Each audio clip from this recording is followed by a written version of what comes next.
Lebih lengkap soal tudingan ijazah palsu Jokowi yang kini sudah dilaporkan ke Polda Metro Jaya. Kita bahas bersama kuasa hukum Jokowi, sudah ada Yakub Hasibuan, lalu ada ahli digital forensik yang kini berstatus sebagai pihak terlapor, Rismon Sianipar, serta ahli hukum pidana Albert Aris. Selamat petang Bang Albert, Bang Yakub. Bang Rismon, terima kasih sudah bergabung bersama kami di Kompas Petang. Saya langsung ke Bang Yakub. Ini tudingan ijazah palsu Jokowi sudah berembus sejak 2019. Lalu tadi apa saja yang dibawa dan yang ditunjukkan ke pihak kepolisian? Dan mengapa laporannya baru kali ini? Ya, Mbak Cynthia, tentunya tadi Pak Jokowi melakukan pengaduan atau pelaporan terhadap peristiwa-peristiwa yang diduga merupakan tindak pidana terkait dengan adanya tuduhan mengenai Pak Jokowi menggunakan atau memiliki ijazah palsu. Pak Jokowi tadi juga membawa langsung ijazah beliau dari SD hingga SMP, SMA, hingga kuliah. Dan beliau pun nanti kalau ternyata masih dibutuhkan lagi, beliau sampaikan bersedia untuk membawa lagi jika masih diperlukan dalam proses penyelidikan maupun penyidikan nanti. Nah, Mbak Cynthia tadi bertanya, kenapa baru sekarang? Nah, itulah selama ini Pak Jokowi diam karena mungkin beliau secara psikologis ketika beliau masih merupakan Presiden Republik Indonesia, beliau mungkin sadar bahwa ya mungkin ada orang yang mencoba-coba untuk mau membangun narasi-narasi. Walaupun kembali lagi di sini saya sampaikan walaupun hal-hal tersebut mungkin tidak dibenarkan juga secara hukum. Kalau memang hal tersebut sudah dapat dikategorikan atau diduga sebagai tindakan pidana, yaitu pencemaran nama baik ataupun fitnah. Tapi ya tentunya kita harus mengerti pertimbangan-pertimbangan banyak sekali, pertimbangan psikologis dan juga pertimbangan yang logis juga tentunya. Kenapa sekarang? Karena sekarang perkembangannya sudah sangat ada kegaduhan yang dilihat di masyarakat, sudah mulai tidak terkontrol, sehingga perlu ada yang diluruskan. Bahwa jadi saya juga mau mengkonfirmasi nih Bang Yakub, Bang Rismon Sianipar termasuk salah satu terlapor, kami konfirmasi? Nanti biar penyidik lah yang akan dapat menjelaskan. Oke, saya langsung ke Bang Rismon. Bang Rismon, betul Anda sebagai pihak terlapor, bagaimana respon Anda sebagai pihak terlapor terkait dengan laporan ini? Ya, mungkin tadi disebutkan ya oleh Yakub Hasibuan, ada apa namanya RS katanya, 2 kali RS berarti itu saya ya, Rismon Sianipar. Tanggapan saya, Bu. Respon Anda? Oh, respon saya ya silakan saja ya, itu sangat baik ya, sangat baik. Kita akan selesaikan secara ilmiah dan kita akan buktikan apakah penyidik mampu untuk merekonstruksi lembar pengesahan dari skripsi Pak Joko Widodo yang sangat jauh teknologinya dari tahun 1985. Jadi di sini akan kita challenge apakah penyidik mampu merekonstruksi lembar pengesahan skripsi Joko Widodo sesuai dengan tahun 1985. Kalau itu tidak bisa dilakukan, maka penyidik tidak bisa menyalahkan atau mengatakan kajian saya salah. Karena saya berdasarkan basis ilmiah, string matching dan font identification dari lembar pengesahan skripsi Pak Joko Widodo yang saya foto sendiri pada saat kunjungan saya ke perpustakaan Fakultas Perpustakaan Fakultas Kehutanan UGM pada Maret 2025. Lalu saya lakukan penelitian begitu bahwa kesimpulan saya dalam dunia forensik, digital forensik, karena ini akademik dalam bidang fake document analysis, ya kesimpulannya hanya ada 2, yaitu fake atau autentik, palsu atau asli. Dan tapi berdasarkan kajian saya, Bung Rismon, kalau bisa dijelaskan dalam bahasa yang sederhana, apa sebenarnya acuan Anda dalam bahasa yang sangat sederhana hingga menimbulkan keraguan terhadap keaslian ijazah Jokowi ini? Oke, Mbak, penjelasan paling sederhana adalah ya kalau skripsi palsu, maka tanpa kita lihat pun ijazah pasti palsu. Oke, kenapa saya katakan skripsi palsu? Karena lembar pengesahan skripsi tersebut, ya, Terputus, Bung Rismon? Bung iya Bu, Rismon, ada yang nelpon. Nah, gimana? kenapa saya katakan palsu? Karena memang teknologi yang digunakan pada lembar pengesahan skripsi dari Pak Joko Widodo itu belum lahir saat itu. Catatan evolusi teknologi komputer itu exact, tidak bisa dimanipulasi. Teknologi font ya untuk secantik ini baru ada pada Windows 3.1. Windows 3.1 rilisnya tahun 1992. Di samping itu juga saya lakukan pendekatan ilmiah yang lain dengan teknologi identifikasi font dengan deep learning, ya. Dengan saya buktikan, saya bandingkan juga dengan skripsi-skripsi bahkan yang lebih muda dari itu, Ya. tahun 88 itu Oke. masih menggunakan Artinya mesin saya ketik. coba merangkum, artinya ini bisa Anda jelaskan secara ilmiah ya? Ya, Oke, ya, ini cukup sampai di situ. basisnya Saya ke ilmiah. Bang Yakub. Gimana Anda melihat ini ada penjelasan secara ilmiah, temuan secara saintifik, termasuk soal teknologi font? Bung Yakub, masih di mute, mohon maaf. Halo Mbak. Ya. Ya, Mbak Cynthia, tentunya setiap orang berhak untuk memberikan opini.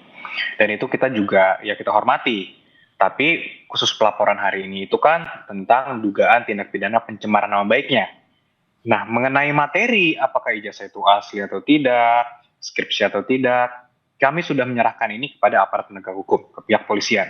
Sehingga nanti biar para penyidiklah yang akan mendalami, melakukan penyelidikan dan penyidikan, hingga nanti kalaupun ini nanti di bawah sampai persidangan, nanti majelis hakim lah yang menilai apakah memang bisa dikatakan ijazah ini statusnya seperti apa. Ya. Sehingga kalau kembali lagi kita beropini, ya saya rasa siapapun bisa beropini, mengambil dokumen A, mengambil dokumen B, tapi satu yang saya sampaikan juga pada kesempatan ini, bahwa Pak Jokowi belum pernah memberikan foto maupun kopi dari ijazahnya ke siapapun untuk disebarluaskan. Oke, Bang Albert, bagaimana dalam hukum pidana untuk melakukan pembuktian sebuah ijazah itu palsu atau tidak atau asli dalam hal ini?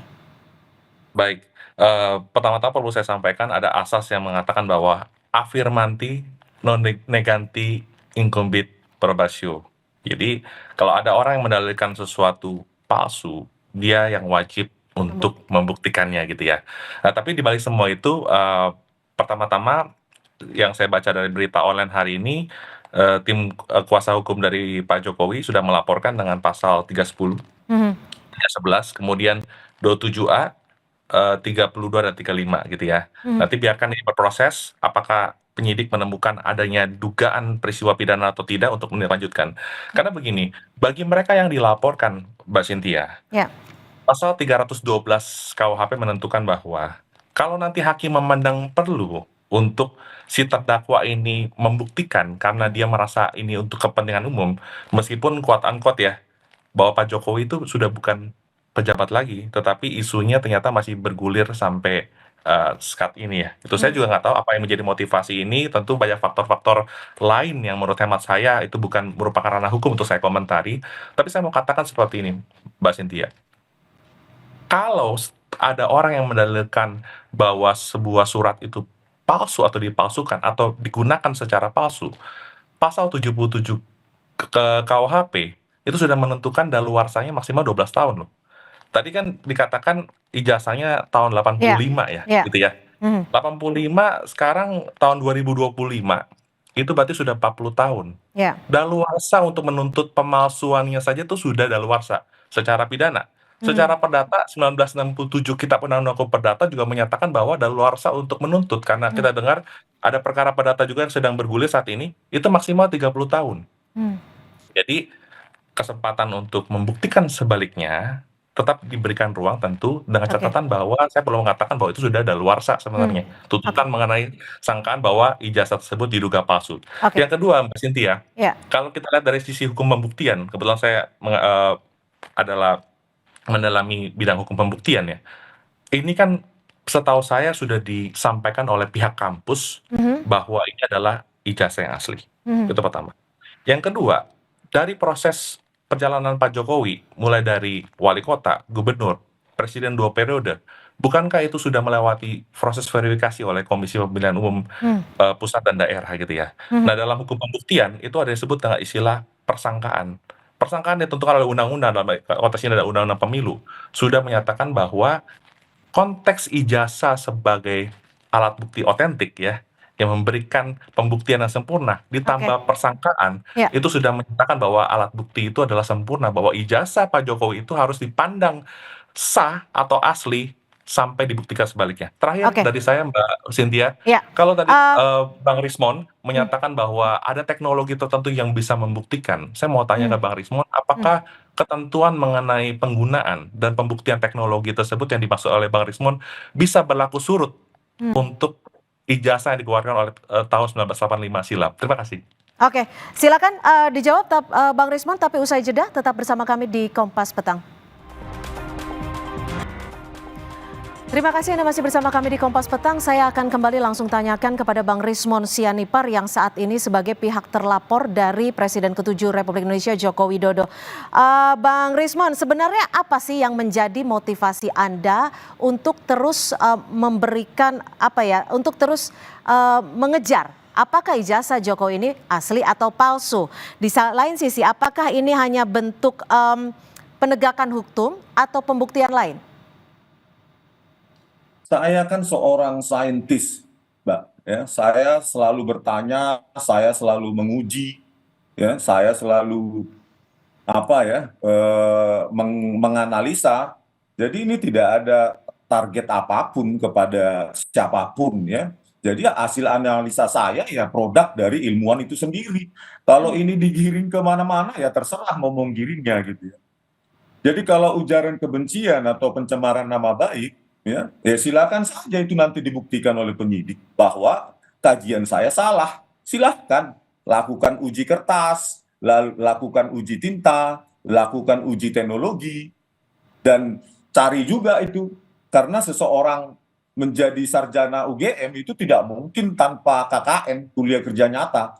Ketika tanggal 15 April 2025, kedua wakil rektor yang hadir pun masih belum punya data KKN dari Joko Widodo, masih dicari katanya. Silakan saja penyidik gitu loh.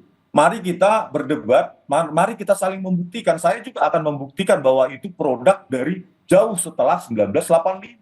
Silahkan penyidik membuktikan sebaliknya. Gitu. Itu baru fair. Hmm. Nah, Bu, ya silakan. nah itu baru fair gitu loh. Oke. Jadi kalau ingin membuktikan bahwa saya salah, silahkan gitu. Jadi Saya Anda malah siap senang ya sekali jika ini akan dilaporkan. nanti diminta bukti-bukti apa, baik itu secara ilmiah, kalau Anda menyebutnya ini sudah terbukti secara saintifik, Anda siap menyiapkan bukti-bukti tersebut? Sangat siap, dan saya tantang juga di sisi mereka yang mengadukan saya, ya harus siap membuktikan kajian saya salah, gitu loh, untuk membuktikan bahwa saya mencemarkan nama baik. Ini kajian ilmiah saya, bahwa ada hasil fake document analysis itu mencederai perasaan orang lain, ya saya fix tetap pada pendirian saya tanpa dipengaruhi oleh siapapun dan tanpa dibayar oleh siapapun. Oke, Begitu, Mbak. ya Bang Yakub, kalau tadi Bang Albert juga sudah menjelaskan bahwa pembuktian ada bebannya di pihak yang meragukan keaslian dari ijazah Jokowi. Kalau dari pihak kuasa hukum sendiri sudah menyiapkan apa, langkah-langkah apa untuk memastikan bahwa jasa ini adalah asli? Ya balik lagi ya Mbak Cynthia, sebenarnya kan yang harus membuktikan bahwa ijazah ini tuduhan adalah palsu ya tentunya menuduh tentunya. Namun kan laporan Pak Jokowi hari ini lebih terhadap peristiwa-peristiwa yang diduga telah mencemarkan nama baik beliau. Jadi nanti ada urutan-urutan logika hukumnya pada saat penyelidikan itu pasti para penyidik sudah tahu. Mungkin saya tidak harus terlalu dalam masuk ke dalam situ. Tapi kan nanti harus mana dulu yang dikaji nih, objeknya apa. Untuk bisa dibilang mencemarkan harus dikaji dulu bahwa beritanya memang tidak benar. Sehingga berita yang tidak benar berarti apa aja yang harus dikaji dulu. barang-barang buktinya seperti apa. Nah, itu tentunya nanti berproses. Oleh karena itu, kami sudah menyerahkan ini ke pihak yang berwenang melalui jalur hukum yang disediakan oleh hukum juga. Oleh karena itu, kami menghormati dan kami menunggu nih. Dan kami mempercayakan semuanya kepada penyidik juga. Dan kami siap untuk mempertanggungjawabkan dan juga ketika dibutuhkan apapun, kami siap untuk tentunya memberikan apapun yang dibutuhkan oleh penyidik, apapun keterangan ataupun Oke. dokumen apapun. Ya, Bang Albert, kalau Anda tadi menyebutkan bahwa ini sudah berlangsung lama, sudah daluarsa. Lalu bagaimana dengan kelanjutan kasus ini? Apakah masih bisa dilanjutkan atau seperti apa nanti ke depannya? Iya, Mbak Cynthia, kita perlu membedakan dengan tegas ya, persoalan adanya pihak-pihak tertentu yang meragukan atau bahkan menuduh, ijazah Pak Jokowi adalah palsu, dan isu bahwa hari ini Pak Jokowi menggunakan haknya sebagai warga negara untuk membuat pengaduan dan laporan ya.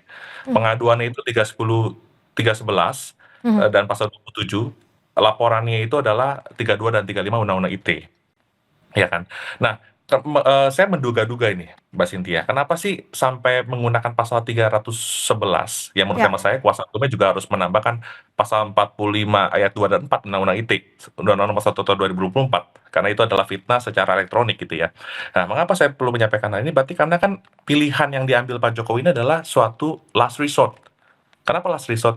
Dia sudah tidak menjabat lagi sebagai presiden, tapi isunya masih bergulir terus. Tentu kan ini bicara tentang harkat dan martabat dia sebagai seorang pribadi, sebagai seorang warga negara yang harus dia perjuangkan. Beda loh, Mbak Cynthia, kalau waktu presiden dia membuat laporan seperti yang pernah terjadi di masa lalu, bukan Pak Jokowi tentunya, ya kan, dengan saat ini dia sebagai seorang warga negara. Oke. Kalau dia dulu mengadukan sebagai kapasitasnya masih sebagai presiden, tentu akan ada banyak tuduhan bahwa Pak Jokowi mengerahkan segala sumber daya yang ada, bawahan-bawahannya untuk memproses pengaduan atau laporannya. Tapi saat ini, ketika dia sebagai warga negara menggunakan haknya untuk membuat laporan pengaduan, nanti ini bicara Oke. tentang proses pembuktian. Ya. Nah, satu lagi Mbak Cynthia, hal terpenting dari pasal 310 dan 311 adalah gini, kalau ada orang yang menuduhkan suatu hal untuk diketahui umum bahwa dalam hal ini adalah ijazah Pak Jokowi palsu, Oke. maka ketika nama orang itu merasa dicemarkan, dia punya hak untuk mengadukan hal tersebut dan nanti proses pembuktiannya diberikan kesempatan oleh hakim nanti. Kalau pihak Ya. terdakwa ini mau membuktikan sebaliknya atas nama kepentingan umum dan sebagainya, itu silakan dibuktikan. Tapi kalau tidak bisa dibuktikan, saya mau ingatkan sore hari ini, mohon izin Bang Rismon yang saya hormati, itu bisa menjadi fitnah yang ancaman pidananya jauh lebih berat daripada pasal pencemaran nama baik. Terima kasih. Baik, terima kasih Bang Albert Aris, ahli hukum pidana, dan juga terima kasih Bang Rismon Sianipar dan Bang Yakub Hasibuan. Terima kasih, selamat sore. Selamat sore.